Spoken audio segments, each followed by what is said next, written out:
Howdy, howdy, Oscar. It's your boy, you, from going into week 6 of your sea summer in good old Massachusetts. Oh, it's episode 11, so I'll start off with what the podcast is all about. Adding value to listeners by giving a real story of someone who maybe hasn't achieved a lot and the different principles he applies to eventually become the best version of himself. I'm simply committed because it's a great way to document growth, reminisce on fun memories, and remind myself that these things indeed do work out. Now, on the other side of that, what I'm avoiding is vanity. It's about the struggle. It's about authenticity. I'll try to keep this episode shorter because I think last episode was like 20 minutes, which wasn't bad, but definitely was like messing up the flow of like different audio I would listen to during the day when I'm working. So I'll try to keep this one a little bit shorter. First, let's summarize last week. I didn't hit my 300 units or my 75 sit-downs last week. That's okay. I got like 62 sit-downs and I hit like just under 100 units, which is not really what I anticipated for like week 5, but at this point, fuck it. That's going to be the principle for the day. Just fuck it. All right? Not like a give up, but just yeah. I'll get to that point when I get to it. Right? But that's okay. On the bright side of that, though, I did have 15 customers out of my 62 sit-downs. But, like, 10 of them were, like, cookbooks and, like, atlases and, like, really small packages. So, yeah. It wasn't a lot of ideal buying situations, but it was definitely, a step in the right direction. I earned enough, like, cash and checks and stuff to, like, pay my bills. So that's probably why God put them in my life. Shout out God. Always looking out for the best, so yeah, just more proof that it's going to work out the way it's supposed to, even if it doesn't feel good in the moment. Second update, I met a Kenyan family, and it's kind of a funny story. I met a Kenyan family, and I was knocking on their door. I saw a Kenyan flag in the background, asked. It was like, yeah. And then they told me to come back at a different time to go to the grad party for their son who had just graduated college. So I decided to go when, like, the day was over.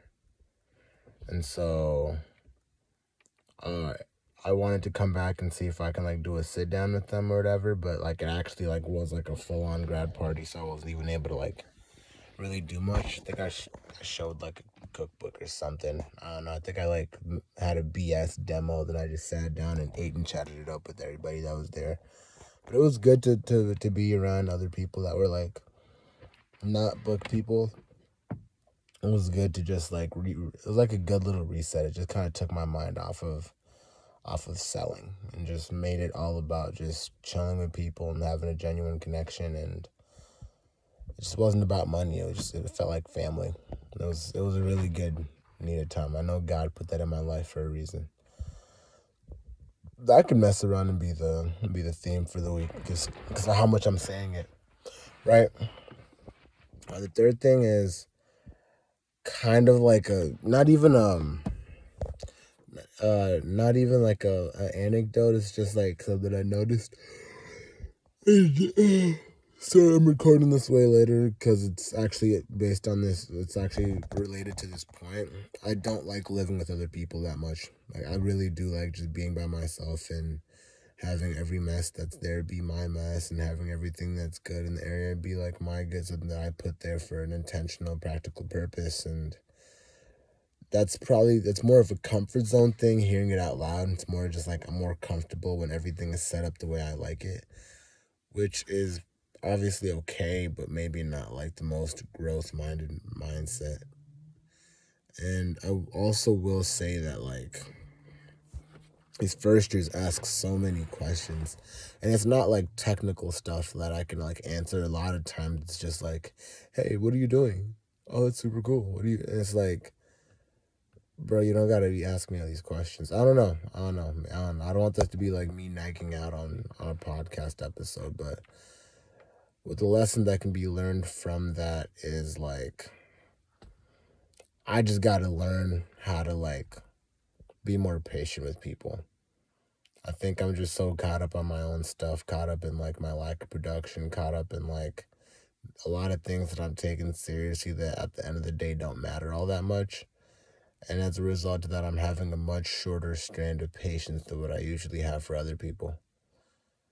And I don't know, like part of this is, I mean, the other reasons why I am at this point in time, I'm more on like the don't have kids and don't get married and don't settle down phase, just because like I'm gonna have to make a lot of adjustments to accommodate for other human beings living with me.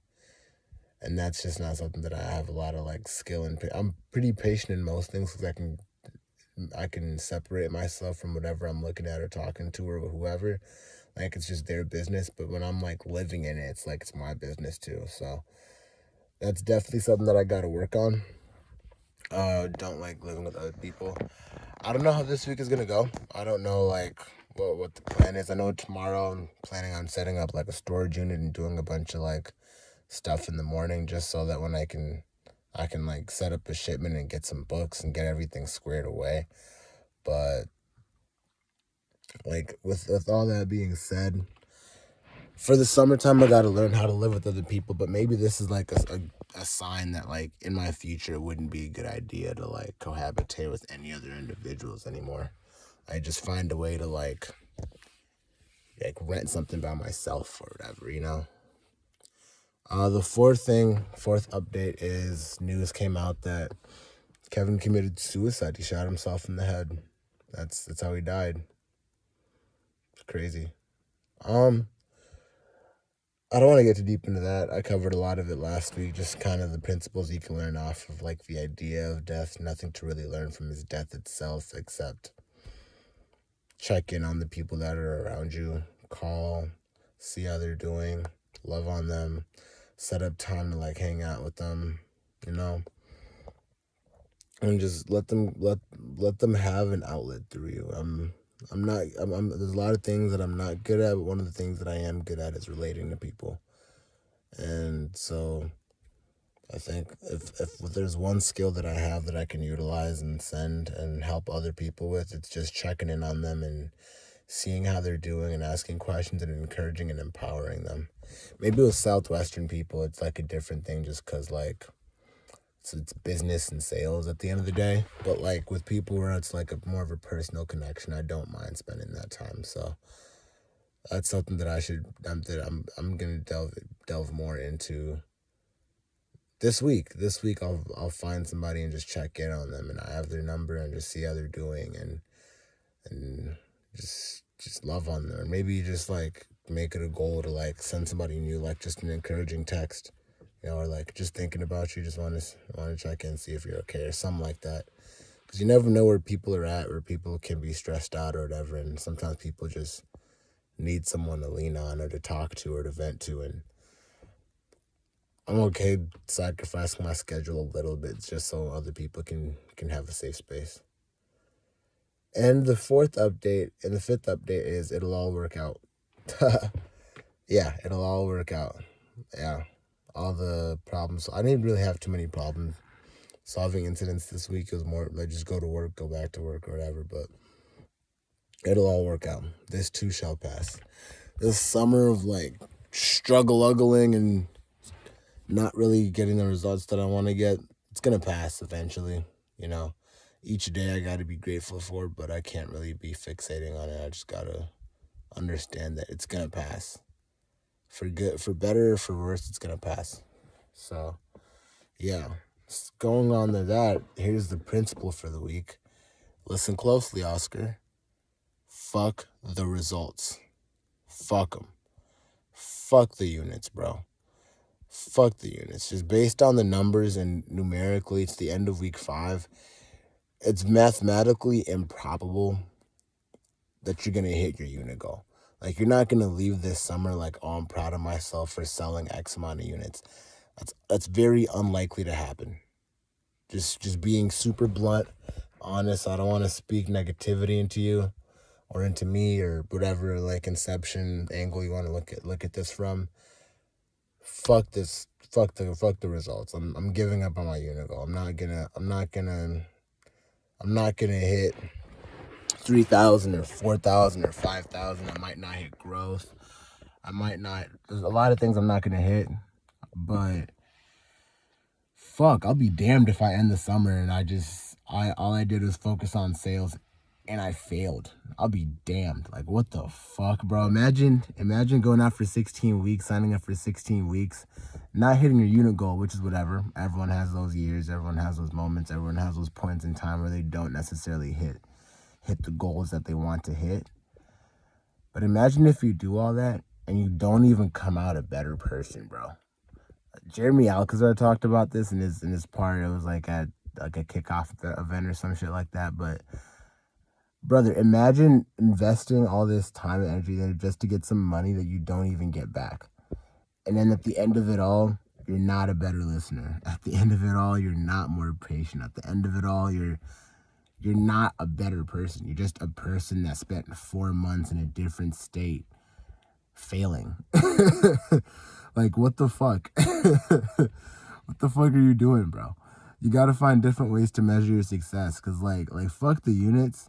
There's gotta be a way to like measure like you getting better, like measure your attitude getting better, measure your consistency, measuring your ability to like have a bunch of really good wood fly moments and things you could be proud of. I want to end this fucking summer and be proud of all the fucking growth that I've made as a person, regardless of how much money or debt that I'm in and what I gotta pay. I want to make sure that at the end of this summer, I've learned whatever the fuck I needed to learn to move on to the whatever stage of life that I have next. You know, maybe it works out in such a manner that like I sell another summer. Maybe it doesn't, right? Maybe this is my last summer. Maybe this is like the end all be all of my Southwestern career, right?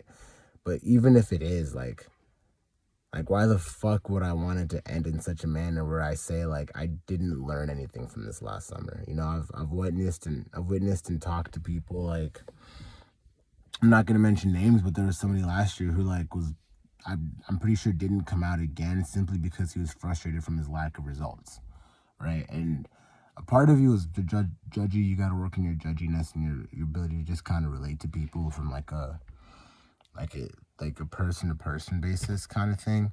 But like to have it be set up where like the only thing you gauge your success off of is like sales and how many units you make and all this shit that at the end of the day doesn't even matter. Like, that's just some stupid shit.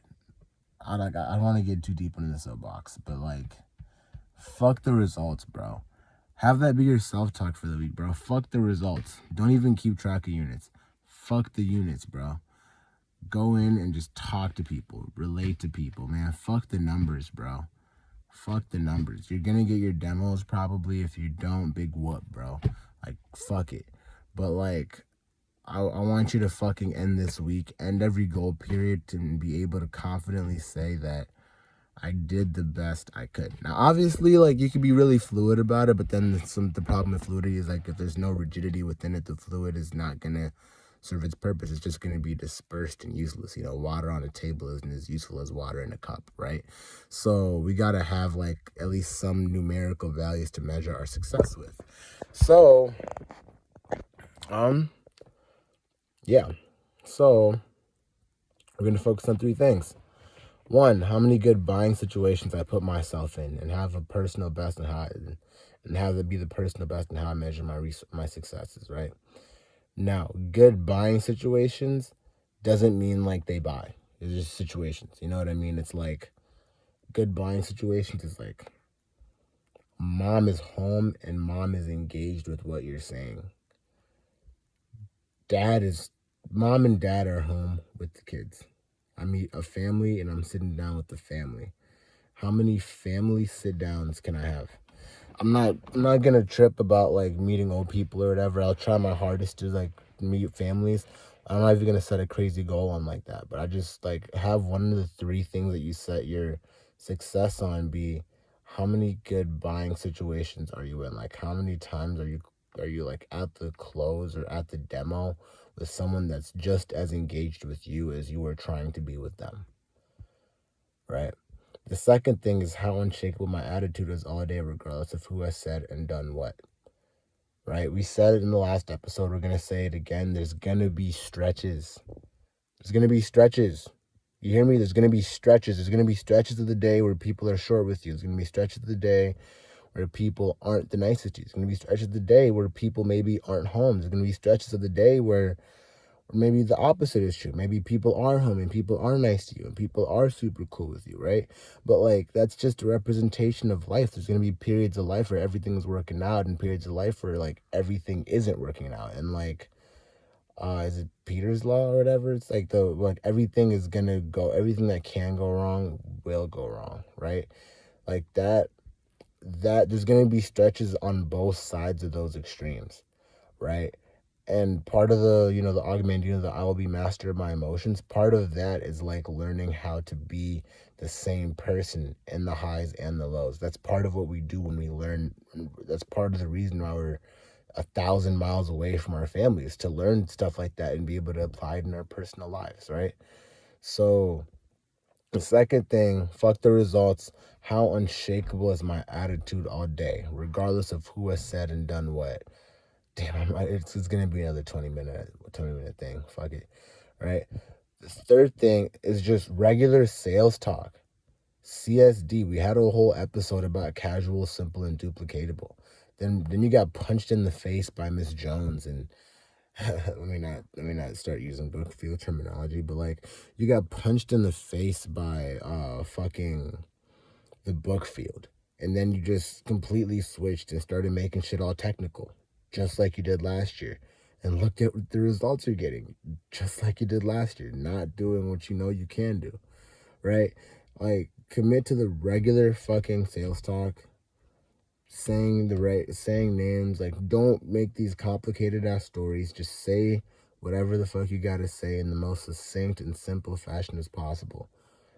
Fuck the rule of three. Like, you gotta get these three things done before you get into your calling the kids and all this other shit, bro. Just say the fucking sales talk, and if they're not with you, leave. Get the fuck out of there. It's not a buying situation if they're not comfortable bringing out the people that are going to buy the books, the kids. They're not. It's not. Logistically, that's not how that shit works. So you got to recommit to the regular sales talk and keep it super simple and duplicatable. And then Jake's coaching us on adding the 3 reasons. So I'm just gonna go full throttle into like the last sales talk, the 2023 sales talk, the one when Corinne recruited us, right? We're just gonna do that at every door, right? Right? Or no, we'll use this one, but we'll just like add the latter, and after the demo, once we get the kids involved, we're gonna switch to that sales talk. But that's what we're gonna do for the rest of the fucking summer, right? So here are my commitments. My goals: 36 good buying situations. That's just one each goal period, or like a couple during gravy. Just 6 buying situations every day where like someone is positive, someone is locked in and with you, and it just comes down to whether or not the products are for them or not for them in their eyes. No pressure on your presentation, no pressure on your finding needs, no pressure on all this complicated stuff that could just make you think. None of that bullshit. Sales talk: if they're buying, they're buying. If they're not, they're not. Right? A second goal, which is the summer goal, is just becoming the most present version of myself and just genuinely caring about other people. So honestly, the goal is just 36 good buying situations. If we do that, we're good. We're good. We're probably gonna get some cookbook sales because that's, I don't know, we just stumble into those apparently, but we're gonna get into some good situations, right? Habits: get to work on time and don't do too much yapping at the HQ. Like, just go to just go to sleep, go to work, kind of thing. Don't sacrifice your sleep or whatever may have you for whoever else is at the HQ. The difference makers and focuses. The difference maker: just follow the fucking sales talk. No storytelling. Nothing crazy. Maybe be inquisitive and like talk to them and learn more about them and their personal needs, but technically you're just following the sales talk. Emotionally, your self-talk, just affirmations. I'm about to say all of them, right? The other emotional, which is more like the summer emotional, is just gauge body language at every single door. Like, we're being present with every single person that we talk to, and we're going to see what their body language is and see how comfortable they are. Their eye contact is one thing, but like their body language, are their feet facing you? Are their bodies facing the different like direction? Is their vocal intonation just kind of like strange? Do they sound unconfident? Do they sound kind of weary of you? You know, being present of all of those things and just being present with them, right? Now the affirmations for the week, I'm unshakable, right? And that just goes into like all the ups and downs of the day and the ups and downs of the week, and the battle you're gonna have with your mind is, I'm unshakable. I'm set on this and I'm doing this. Fuck whatever is going on outside of me. Second affirmation, this level of genjutsu doesn't work on me. Like when someone's giving you like a load of bullshit. Oh, do you have a card so I can contact you? Oh, you have a way I can like talk to my husband and get back up with you? Like any form of procrastination, or they talk about their husband after they said they make the decision on their own. That love, like the genjutsu doesn't work on you. You're smart enough to understand what's gonna happen. Leave. Don't even give them the satisfaction of believing that they successfully lied to you. Just leave. Right? Cool. But yeah, just tell them your Facebook page and just leave. And then third affirmation. Everything that I need, God will provide for me in due time. Your whole life is just a big blob of examples of this. So don't even like get pressed about it. Right? And then the fourth one is affirmation you got on your door. It's just success isn't final. Failure isn't fatal. Fatality is when your existing failures hinder and halt your potential successes. Right? And then the fifth affirmation is, I don't need motivation. I just got to keep moving and grooving. My momentum's going to carry me. My momentum's going to carry me. That's the affirmation. My momentum's going to carry me. And then maybe like one more affirmation. It's not written down here, but maybe one more affirmation to put in there is, I am technically sound enough to be a top producer. I'm technically sound enough to hit PC every week. It's all attitude and schedule and excuses that you make to yourself. That's all it is. So self-talk, I am technically sound enough to hit PC. Right? But that's it. We got our affirmations, we got our commitments, we got what we got. And yeah, that's it for the week, man. I said I was trying to keep us succinct, and now it's longer than last week's episode, so I'm going to end it on that note. But just remember, bro, if there's one thing that you take from this whole 22-minute tirade about like the week and like what's kind of been going on, fuck the results. Just fuck them. You're not going to hit your unit goal. That doesn't serve you anymore to like even think about it. Just get in some buying situations and have a good attitude. Just say the sales talk, and it'll work out the way it's supposed to. And if it doesn't, oh well. God will provide for you in the next chapter of the year. It's gonna work out. Also, stop with the discounts. You're giving too many discounts. Like, chill with that. Chill with that. Memorize some prices and just like price build up, and then like, yeah. But stop with the discounts. That's gonna fuck your checkup at the end of the summer.